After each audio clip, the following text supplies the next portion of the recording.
Hello students, आज हम देखने वाले हैं क्लास 10th का हिंदी का प्रीवियस ईयर क्वेश्चंस पेपर। आज हम सिर्फ देखने के वाले हैं सब्जेक्टिव क्वेश्चंस, ठीक है, क्योंकि आपके एग्जाम के लिए बहुत ही ज़्यादा इंपॉर्टेंट है। इसका जो ऑब्जेक्टिव क्वेश्चन है मैंने अपलोड कर दिया है, तो इसका जो लिंक है आपको डिस्क्रिप्शन में मिल जाएगा। तो फटाफट से देखते हैं सब्जेक्टिव क्वेश्चन पेपर जो कि पिछले साल क्लास 10th का आया हुआ। तो ठीक है, तो ये क्वेश्चन आपके एग्जाम के लिए अभी बहुत ही इंपॉर्टेंट, इसमें से बहुत क्वेश्चन आपके एग्जाम में आ सकते हैं। तो आप वीडियो को प्लीज़ अच्छे से देखिएगा और समझिएगा। और जो कुछ अगर आपको इसका पीडीएफ चाहिए तो आपको मेरे टेलीग्राम चैनल पर आपका इसका पीडीएफ मिल जाएगा। तो फटाफट देखते हैं, हमारा क्वेश्चन नंबर पहला है कि हंसी भीतरी आनंद कैसे प्रकट करती है। हंसी है जो भीतरी आनंद कैसे प्रकट करती है।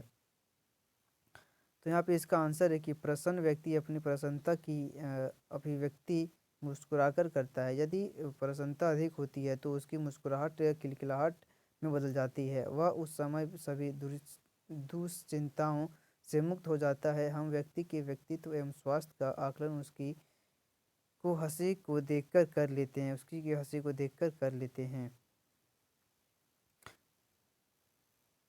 यहाँ पे एक आपका दिया हुआ था अपठित गद्यांश, जो कि अभी यहाँ पे नहीं लिखा हुआ, ठीक है। यहाँ पर एक अपठित गद्यांश दिया हुआ था, उसका सिर्फ यहाँ पे डायरेक्ट क्वेश्चन दिया हुआ है, तो आप लोग कन्फ्यूज़ नहीं करिएगा, ठीक है। इसके बाद क्वेश्चन नंबर दूसरा है हमारा कि पुराने समय में लोगों ने हंसी को महत्व क्यों दिया। हंसी को महत्व क्यों दिया? तो पुराने समय में लोगों ने हंसी को महत्वपूर्ण निम्नलिखित कारणों से माना। पहले कि हंसी विभिन्न कला कौशलों से युक्त है। आनंद से में हंसने से आयु बढ़ती है। हंसी को औषधि के रूप में माना जाता है या रोगियों के साथ साथ स्वस्थ व्यक्तियों के रहता है। चलिए इसको छोड़ देते हैं और ये आप लोग खुद से कर लीजिएगा, ठीक है। तो जो हमारा दूसरा है गद्यांश, वो उसको देखते हैं। जो हमारा खंड हिंदी का एक खंड है जो पाठ्य पुस्तक से लघु उत्तरीय प्रश्न है, ठीक है। ये क्वेश्चन आंसर दिया हुआ है आपके बुक से। तो यहाँ पे देखते हैं हमारा क्वेश्चन नंबर 6 का है, जो कि सेनानी ना होते हुए भी लोग चश्मे वाले को कैप्टन क्यों कहते थे। ये बहुत ज़्यादा इंपॉर्टेंट क्वेश्चन पे है, बहुत बार एग्जाम में आ गया। तो इसका देखते हैं हम लोग आंसर कि चश्मे चश्मे वाला एक साधारण बूढ़ा मरियल एवं लंगड़ा आदमी था।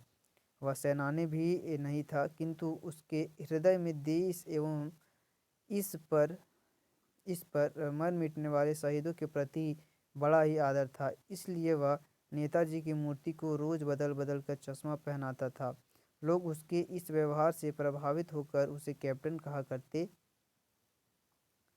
लोग उसे कैप्टन कहा करते थे। उन्हें लगता था कि शायद कैप्टन नेताजी के साथ फौज में होगा। इस प्रकार की ये अटकलें लोग लगाया करते थे। इस प्रकार की अटकलें लोग लगाया करते थे। उसके बाद नेक्स्ट क्वेश्चन देखते हैं कि काशी में हो रहे कौन से परिवर्तन बिस्मिल्लाह खां को व्यथित करते थे। तो वैसे तो परिवर्तन संसार का नियम है, फिर भी पुराने से भावनात्मक जुड़ाव चीज़ें बदलने पर पीड़ा पहुंचती है। उसी प्रकार बिस्मिल्लाह खां की कर्मस्थली काशी में सब कुछ परिवर्तित हो रहा था। वहाँ का खान पान, पुरानी परंपराएं, मलाई बर्फ़ का स्वाद, गुलमसुम हलवाई की संगीतात्मक कचौड़ी के साथ साथ संगीत एवं साहित्य और एवं उनसे प्रेम करने वाले साहित्यकार एवं संगीतकारों का सम्मान भी बदल गया।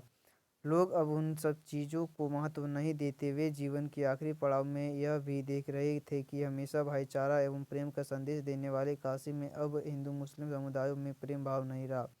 इन्हीं परिवर्तनों को देखकर बिस्मिल्लाह खां व्यथित थे।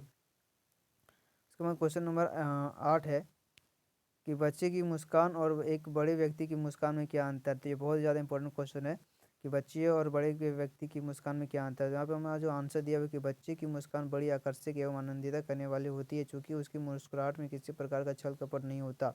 वह अपना पराया अपना अथवा बुरा अच्छा बुरा सोच कर नहीं मुस्कुराता, बल्कि निष्कपट मुस्कुरा देता है। वह बिल्कुल निश्चल एवं आबोध है। जबकि एक बड़ा व्यक्ति की मुस्कुराहट बच्चे की मुस्कुराहट से एकदम अलग है। वह समय स्थिति व्यक्ति एवं परिस्थिति को देखकर सुनकर एवं विचार कर मुस्कुराता है। वह अपनी मुस्कुराहट में नियंत्रण भी रख सकता है, जबकि बच्चे की नहीं। उसकी मुस्कुराहट निष्काम एवं स्वच्छ है, जबकि बड़े व्यक्ति की मुस्कुराहट कामनाप्रद एवं नियंत्रित है। इसका यहाँ पे क्वेश्चन नंबर हमारा 9 है कि सफलता के चरम शिखर पर पहुंचकर यदि व्यक्ति लड़खड़ाते हैं तब उसके सहयोगी उसे किस प्रकार संभालते हैं। जब कोई साधारण, इसका आंसर है कि जब कोई साधारण व्यक्ति सफलता के चरम शिखर को प्राप्त करता है तब कभी कभी अत्यधिक संवेगों के वेग से डगमगाने लगता है। उस समय उसके साथी जो पीछे होते हैं उसे सहयोग, साहस, उत्साह, शाबाशी एवं प्रेम देकर संभालते हैं। पीछे ठहरे हुए सभी साथ ही कभी कभी अपनी पूरी शक्ति लगा देते हैं कि वह शिखर पर पहुंचा हुआ साथी कहीं नीचे ना गिर जाए। लोग ऊंचाई को प्राप्त कर व्यक्ति की प्रशंसा तो करते हैं, परंतु उसके साथियों के सहयोग एवं समर्पण को समझ नहीं पाते और उसे कोई प्रसिद्धि नहीं मिलती। फिर जिए भी दूर रहकर वह पीछे की संगीतकार साथी ऊंचाई पर पहुंचे साथी का सहयोग करता है। उसके बाद यहाँ पे हम या फिर अथवा में आप लिख सकते हैं, उसमें दो ठो आप लिख सकते हैं। या फिर अथवा में लक्ष्मण ने वीर योद्धा की क्या क्या विशेषताएं बताइए। लक्ष्मण ने वीर योद्धा की क्या क्या विशेषताएं बताएं। आपको दो मिलेगा आपको ऑप्शन में, आपको ये लिखना है या ये लिखना है, तो आपको कोई भी एक लिख सकते हैं, ठीक है।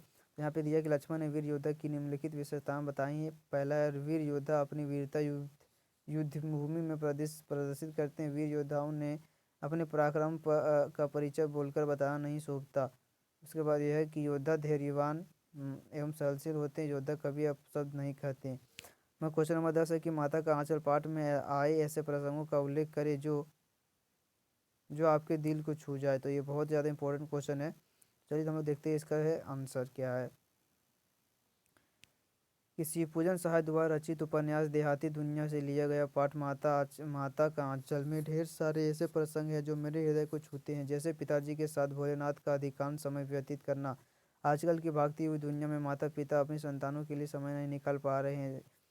हम यह देखते हैं कि भोलानाथ अपने अधिकांश समय माता पिता के साथ दिखाई देते हैं, जैसे कि उनका सोना, पूजा पाठ, खेलकूद, फसलों की बुआई के साथ साथ बारात निकालने का तक। किंतु मेरा मन भोलानाथ का भोजन कराता हुआ एक पिता और माता को देखकर मेरा मन द्रवित हो जाता है कि इस प्रकार गोरस शान कर उनकी माता तरह तरह के पशु पक्षियों के नाम लेकर बड़ी आत्मीयता से एक नटखट बालक को भोजन कराते हैं।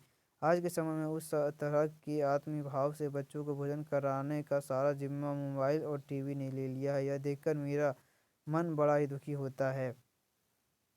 ये हमारा हो चुका है, ठीक है, क्वेश्चन हो गया। उसके बाद यहाँ पे हमारा दूसरा नेक्स्ट क्वेश्चन है 11-12 अथवा में यहाँ पे दिया हुआ, ठीक है। उसके अथवा में दिया हुआ कि गैंगटॉक को मेहनतकाश बादशाहों का शहर क्यों कहा जाता है। अगर आप वो नहीं लिखना चाहते तो आप ये लिख सकते हैं कि गैंगटॉक को मेहनतकाश बादशाहों का शहर क्यों कहा जाता है। इसका आंसर है कि गैंगटॉक मेहनतकाश बादशाहों का शहर कहा गया है, जिसका अर्थ है कि कड़ी मेहनत कराए किंतु गर्मी के मालिक चूँकि चूँकि यह एक पर्वतीय क्षेत्र है, इसीलिए परिस्थितियाँ बड़ी कठिन है। यहाँ के लोगों को अपनी सामान्य ज़रूरतों को पूरा करने के लिए कड़ी मेहनत करनी पड़ती है। फिर भी यहाँ के लोग विभिन्न आपदाओं, विपदाओं एवं बाधाओं के बीच मस्त होकर अपना जीवन जीते हैं, इसलिए गैंगटॉक को मेहनतकश बादशाहों का शहर कहा जाता है। उसके बाद हम खंड ग देखते हैं कि दीर्घ उत्तरीय प्रश्न। यहाँ पे आपको लंबे लंबे आंसर थोड़ा दिया हुआ है।